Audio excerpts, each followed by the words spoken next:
Well, folks. If I were to describe episode 90 of Beyond the Gates, I would say that this felt like a Friday episode on a Tuesday. Because to be completely honest, this episode fit the mold of an episode where it wasn't as engaging as the previous entry or previous episode. But then the last scene had me going, okay, man, now I got to come back for more. That's essentially what this episode was to me. And believe it or not, I'm not going to give it a perfect score, though, because I felt like episode 89, that one scene that I spent a good portion of my review talking about between Bill and Vernon, stole the show. Now, that's not to say this episode didn't have its moments. I think that Joey, Bill, and Detective Malone carried the episode, in my opinion. Everything else kind of felt like an afterthought. And that's not a bad thing. It's just that we kind of check in with, different characters here and there. But yeah, I'm giving this one a solid 8 out of 10. But let me know if you disagree. I think the ending of the episode will probably have people going, Jeremy, give it a 10 out of 10. This was great. Well, you know how I do. Just like with my Tyler Perry reviews, just because an episode has a spectacular cliffhanger ending, that doesn't make up for like the other 38 minutes or so that were kind of meh.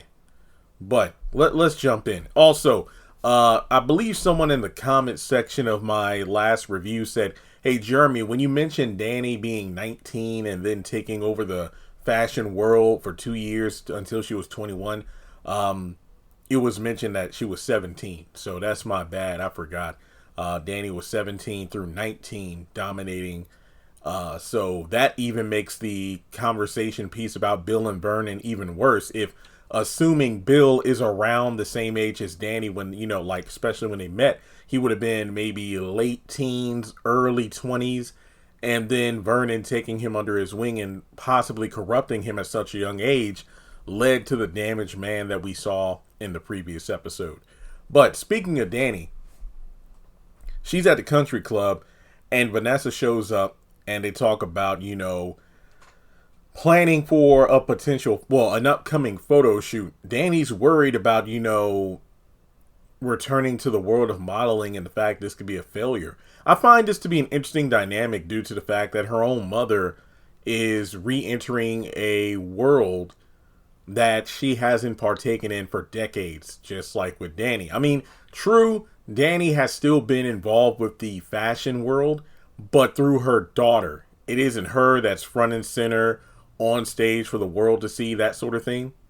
So her friend, who again, Vanessa, I don't know, they should have written it where her and Danny were best friends, because the original synopsis for the characters mentioned how Vanessa is Nicole's best friend, but it feels like her bestie's younger sister is the one that she connects with the most. But in any case, she assures Danny that, hey, you're going to break the internet. Like, don't worry about it. And Danny is feeling down due to the fact that her agency really hasn't been going well. And that's why she's reaching back into her modeling bag to try to recreate the magic and hopefully take things to the next level. And this is something very telling, and I can understand this.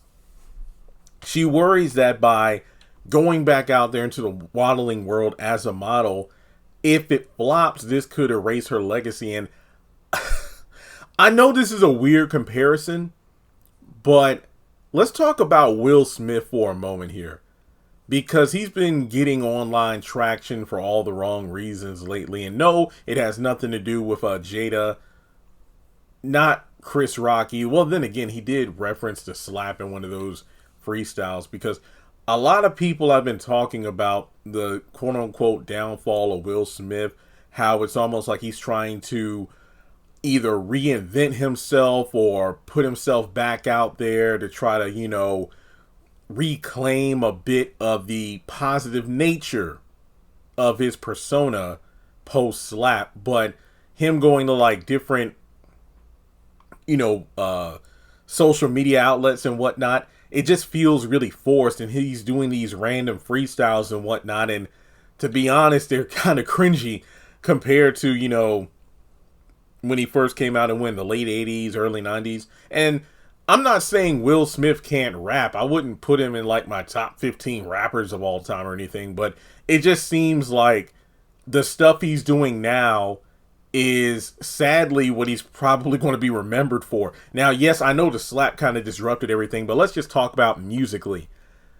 Him doing these freestyles that are cringy are tarnishing the days of, getting jiggy with it. Men in Black, that kind of thing. So when it comes to Danny, you have someone who is getting back out there, and she's worried if she doesn't, dominate like she did back in the day, her legacy is going to be tarnished by her lackluster performance in the present. So you see what I'm saying there, where you have someone who's been in the game for a while, but that was back in the day.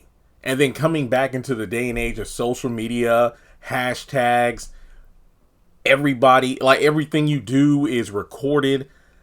That could ruin everything, because how quick are people to say, like, if let's say Eddie Murphy or whoever else is in a movie that they feel isn't good, or if, heaven forbid, you have a comedian who's quote unquote legendary in their own right, they do a Netflix special and it's trash or it's poorly received. A lot of people online will do that thing where they're like, oh, this such and such was never funny anyway, even if they had classic specials back in like the 90s, early 2000s.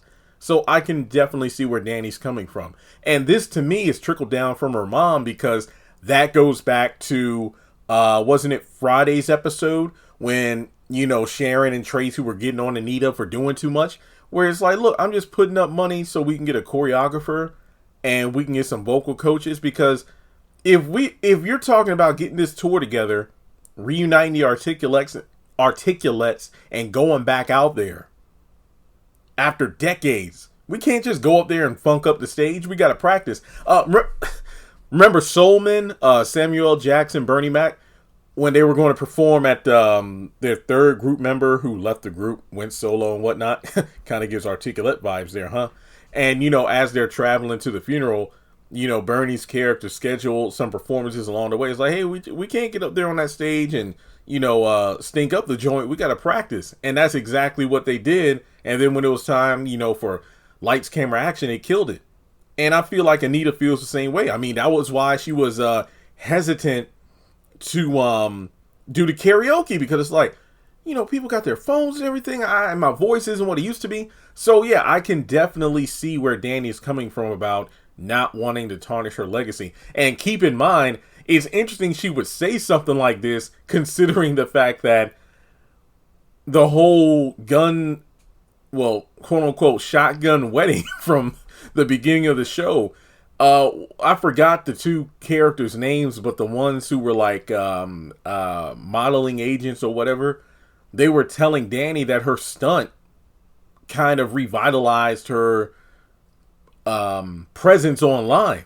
So her getting back into the modeling world, this could, the spark is there. All she needs to do is fan it a couple times and boom, the flames will be right there. And I think Danny's going to succeed. So moving on, Vanessa does say, like, everybody admires you and just act like a role model, which is, again, a sharp contrast to that one charity group that Danny was a member of. And she threw the fashion show at the country club, Chelsea's last show, in order to raise money. And she got booted from the foundation for being a bad role model for, future college students and whatnot due to her activities at that wedding. So this is one of those things where Danny could use her negative viral moment for all the right reasons, which, again, when you compare it to Will Smith, it is kind of interesting how you have a slap versus a gun. Man. Yeah, in some ways, you can really compare the Danny situation to Will Smith. It does make sense. All right. But from there, we go over to Jacob and Naomi, and we only ever see their bed. This isn't a complaint, just an observation. Like, yeah, we only ever see their bedroom, no living room or anything. So, first of all, holy crap. Yet again, props to the stylist. Naomi with that. Look, there are a couple things that I'm weak in the knees for a woman. Nice hair. If she can sing, speak a second language, pretty feet, great smile. But that hair, holy crap. Yeah, they did it again. Naomi, man. Now, honestly, don't really care about the whole June stuff. And I feel like Jacobs is in my mindset here because, she just goes on and on about June. But Jacob is just too focused on what's going on with Smitty and the fact that Martin might be in a situation way over his head. And he explains to his wife about the whole situation involving some creepy dude who's apparently been showing up around Samantha and Terrell. So from there, he goes on to say that Martin apparently knows this dude, but is pretty defensive whenever Smitty, asks him about anything regarding that guy or a specific event from a couple years ago. And on top of that, Martin has asked the crooked detective, Jacob's partner, to handle it. So it seems like Marcel and Martin might have something going on behind the scenes, and he's trying to figure out what that is. So from there, he just, him being the detective that he is, he knows at some point what's done in the dark is going to come to the light, but he wants to get ahead of this situation. And it's kind of funny because you can imagine if Kat randomly texted or called Jacob. I feel like she does that every single day. I feel like, what's the update on Leslie? Huh? DNA test? It's like, you have no time for any other case. You have to focus on the matter at hand.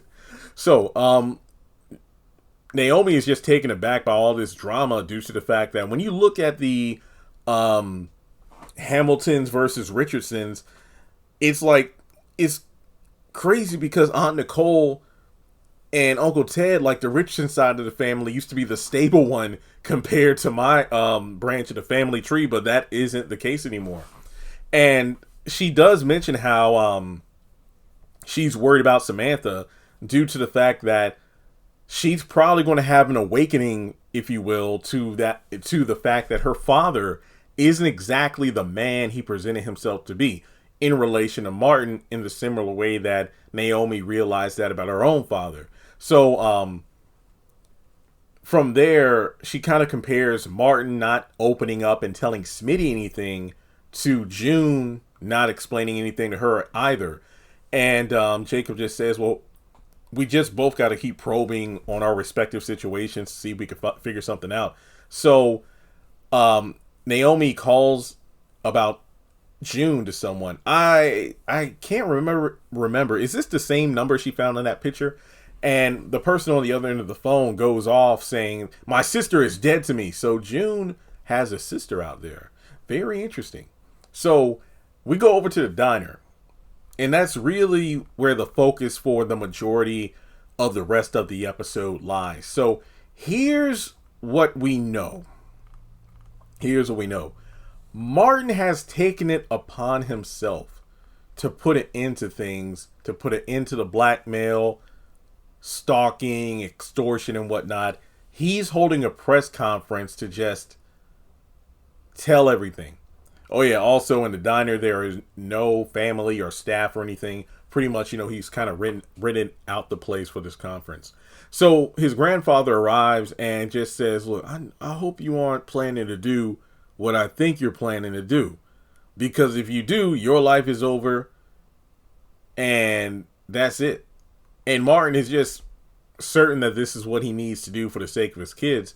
And the fact that in terms of what happened 2 years ago, due to the fact that they didn't report it, and if the situation went public, it would become political, that kind of undermines the fact that, well, it was self-defense against a hate crime because he was, jumped by two white dudes trying to mug him when he needed to change a tire. And there would be no immediate, assumptions of innocence there. And I had an interesting conversation with somebody over the weekend about this. We were talking about the show. This was before I caught up on it. But they were like, yeah, why didn't Martin just say anything and this, that, and the third? And I mentioned how Well, if you go back to those 2 years ago and you really think about it, I believe Vernon said this to Anita when they were speaking about the situation in the country club when they shut down Martin's aspirations to be in the running for the White House. We talked about how, or they talked about how the reason the Martin situation was kind of swept under the rug is due to the fact that Martin at that time had just gotten his political career started. What is he, a congressman, senator, or something like that? I honestly forgot. I know it's one of those things. And essentially, since he was on the cusp or he had just gotten the position, any sort of scandal like this, even if it was a hate crime, it would possibly ruin his career. And I'm going to be real here.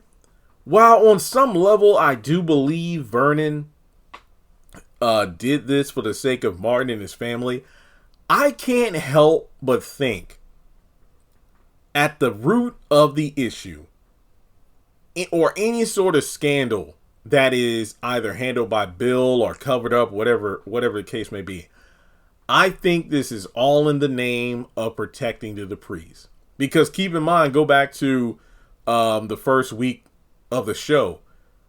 They made Danny go to Bill and Haley's wedding in order to prevent the Martin secret from getting out. And then that led to Danny's breakdown going viral that needed, damage control.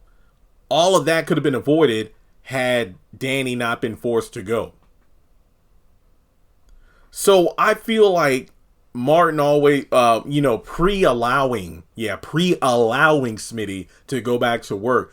It's like, you know what? I need you here for the kids, because they're growing, they're growing up so fast and, we need somebody to take care of them. And also all my aspirations for, career goals and work wise are in order to, elevate our family. It's like, no, you use the guise of, hey, I'm making the sacrifice.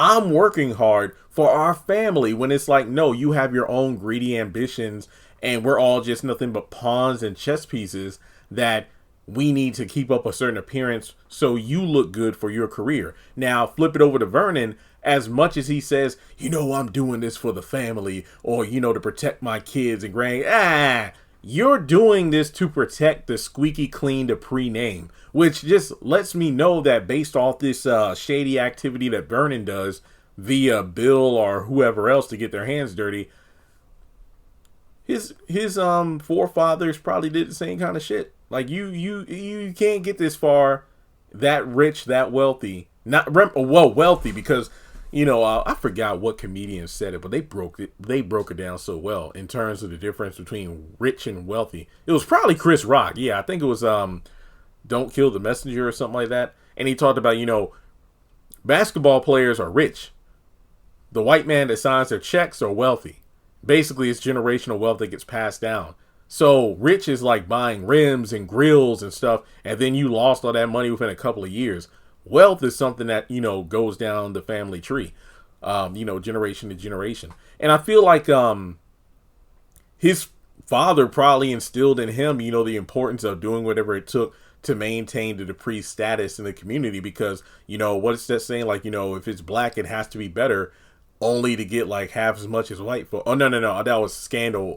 Black folks, we got to work twice as hard to have half as much, that kind of thing. So I think Vernon needs to drop it because as much as he says, you really can't do this, because as much as he talks about how Martin's life is over, I think another reason Vernon doesn't want him to come clean is because, and this goes to Martin being hard-headed.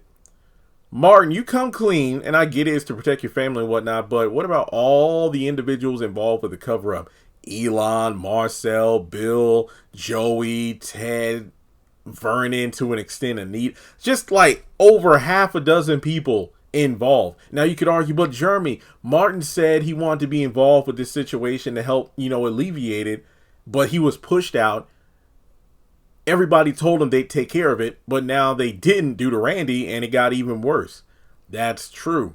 But You would think someone in the world of politics would know the importance of not getting their hands in a pot like this, because they're not going to come out of it clean, and that's going to impact his career. Now, going further into the whole hate crime situation, yeah, a black man making it into, a political office, getting caught in a scandal like this involving two white guys, I think it would do more harm than good, because look, people make assumptions before they learn the facts. And even after learning the facts about a situation, they all have their own prejudices and biases.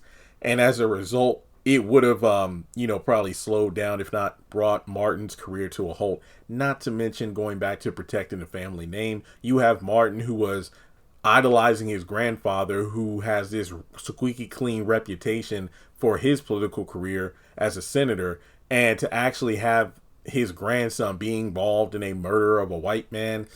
Yeah, Vernon probably did to protect himself. I'm just saying. All right. So in any case, Martin points out that paying off, the busboy would never work. And to an extent, I agree. Like, you give this dude what he wants, he's always going to come back for more. And due to the plan not working, it just made him even angrier. And now, guess what? Joey's involved. And from there, I will admit, Martin does make a good point that in terms of someone like Joey, it kind of feels like we're just trading one blackmailer for another. That is a good point. But again, Martin is just so fixed on the fact that I have to be the one to fix this. I know I can do it. And Vernon just says, can you just delay the press conference so I can make this problem go away? But he refuses. So from there, we go over to the casino. The detective and Joey are playing, a card game, waiting on some news. And he gets a text message. So Bill actually comes in and explains that they don't have a lot of time to fix this situation. But ironically enough, at that moment, that's when the detective gets a text on his phone that Kenny has been found. So from there, Joey just tells Bill to just have a bit of a drink, just kind of take the edge off. So from there, they discuss Vernon signing off on their plan. And that's when Bill gets a phone call tipping him off about Martin's impromptu press conference. And he's like, this kid. So, Kenny being spotted, ironically enough, we see him at the park with Smitty. And he confronts him about it. So, Smitty wants to know, like, yo, why are you creeping around with my kids? What's happening? So, Smirky Kenny just had to say that line that Bill and so many other people have told. Wait, I think Bill, the detective, had told Smitty, whenever he asks a question, why don't you ask your husband about it? So from there,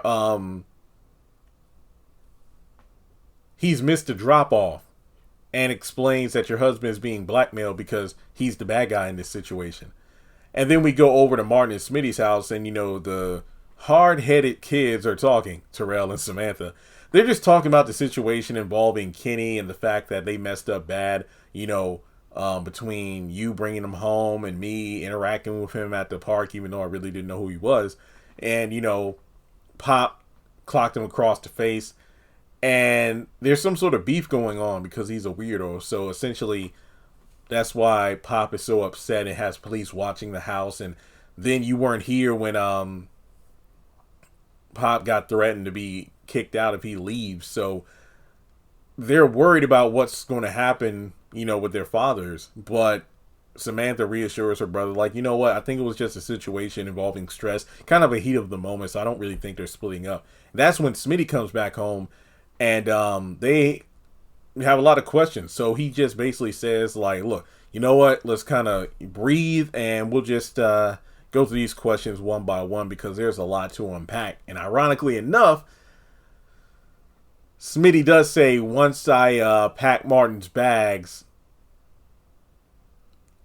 I just got to go into details with you, because this situation has left me no choice. And Samantha keeps blaming herself, and then Smitty's like, no, you did nothing wrong, but you need to know what's going on. And they talk about how Martin just keeps saying that there are no answers. Like, every time we ask Pop about it, he just brushes it off. And the thing is, they realize that even though he's asked for security to keep him safe, that doesn't really matter, because, okay, keeping us safe is one thing, but not telling us what's happening, And I agree to an extent with this, because Martin keeping this secret has led to the situation escalating. Now, even though his kids are hard headed, you also have to give him a little bit of grace in terms of the whole interacting with Kenneth, because how would they know what to avoid? Now, to be fair, let's take it a step further with Terrell. I kind of feel like there's no excuse. Some dude you met on the internet, grown man, you invite him over to the house alone, not a good move. Samantha, you just randomly came. Well, this guy randomly stepped to you at the park. You don't know anything about him, that kind of thing. So yeah, it's just one of those situations where they kind of low key put themselves in danger, but at the same time, it would have helped if they were aware of the danger. So from there, Smitty just reminds them that the family rule is for everybody to tell everyone everything and to make security the number one priority. But the thing is, things are just spiraling out of control, and we just need to make sure we're all okay. But that's when we go over to the diner and Joey shows up. Vernon isn't happy to see him at the diner and explains that Martin is only doing this because of the mess, Well, basically, hey, we told your grandson to stay out of it, and we fumbled, and wow, so this is bad. But then Joey's like, you know what? This situation, believe it or not, is being handled as we speak. So that's when Joey steps over to a booth, and Bill shows up. And he reminds Vernon, like, a lot of people have stuck their necks out to protect your grandson, and now he's gone rogue. But that's when Vernon explains, well, he's only doing this to protect his family. And then Vanessa shows up, and Vernon warns that, hey, nice to see you, but if you came for a meal, I hate to tell you that the staff are gone for the day. So she mentions how, I'm over here to see a client. And when she goes over to Joey, Vernon is surprised that these two not only know each other, but they're working together. So that's when she confronts Joey about, like, wait a minute, you said you wanted to meet, but of all places, why here? I mean, the casino, uptown, what's going on? And I love this scene because she puts two, and like Joey said, I can't lie. I love seeing you piece things together in your mind. She comes to realize the only reason Vanessa is there. Vanessa comes to realize the only reason she's there, or Joey asked her there, is so he can have an alibi. She doesn't know exactly what's going on, but the fact that he's in a public place with reporters and everything like that, and she's with him, something's about to go down. And if somebody decides to question him, it's like, wait, I don't know what you're talking about. I was at this press conference. Clever.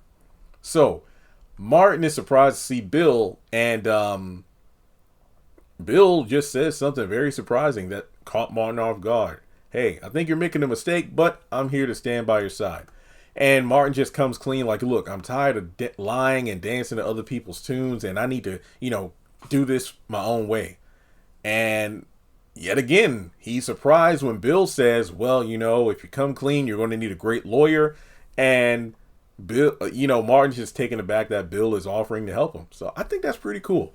So the last of the reporters comes into the diner, and Bill suggests that Martin, gets himself something to drink, water, before getting at the podium. So Martin steps away, and you can tell Bill is kind of stalling for time. So Bill assures Vernon that, hey, don't worry, there's a plan in place. So he goes to the press, and he mentions, a story about Martin back in the day of, selling lemonade and whatnot, and how he always thinks about others, kind of, just building him up. So that's when Vernon notices something suspicious. He looks through the blinds of the window and spots the busboy, but the detective rolls up on him and points a gun at his stomach, and then basically gets him to follow him. So once Martin finally gets up to the podium to speak, the detective sends Bill a text and a photo, the text saying done, and then a photo of Kenneth on the ground dead, apparently. So he puts the phone on the podium while Martin is about to get into the details of, why he called a press conference. And as soon as Martin sees it, he just stops. And then he has to sit down. And that's when Bill has a moment to say, we're sorry, but there's just been a family emergency. And then the episode ends with Bill leaning over to Martin, who's kind of breaking down. He's like, hey, it's over.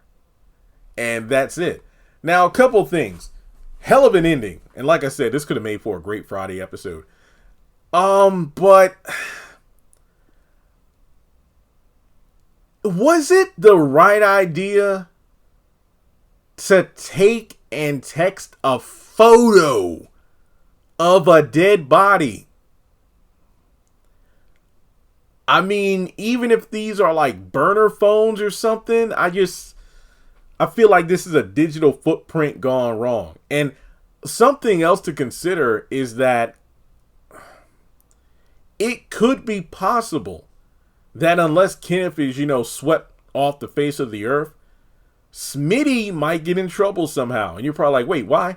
Because based off this episode, it seems that in terms of a public sighting, Smitty was probably one of, if not the last people seen with Kenneth.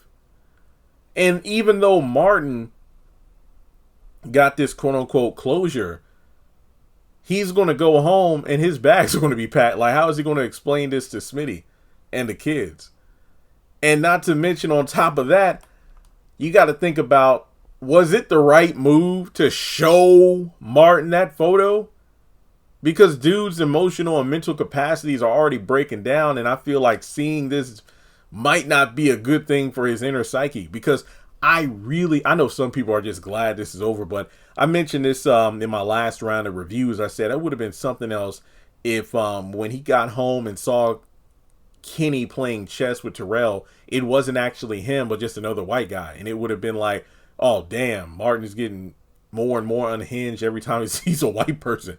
But no, to take him out like that was wild. And some people are like, wait, is he really dead? I didn't see any blood. And that's true. But I mean, Marcel could have had, like, I don't know, a silencer or something on it or something to reduce the splatter. I don't know. But I'm just going to assume that dude is dead. Hey, this is what happens when you give a man a job that a boy couldn't handle because Randy couldn't do it. But Marcel's like, nah, I got this.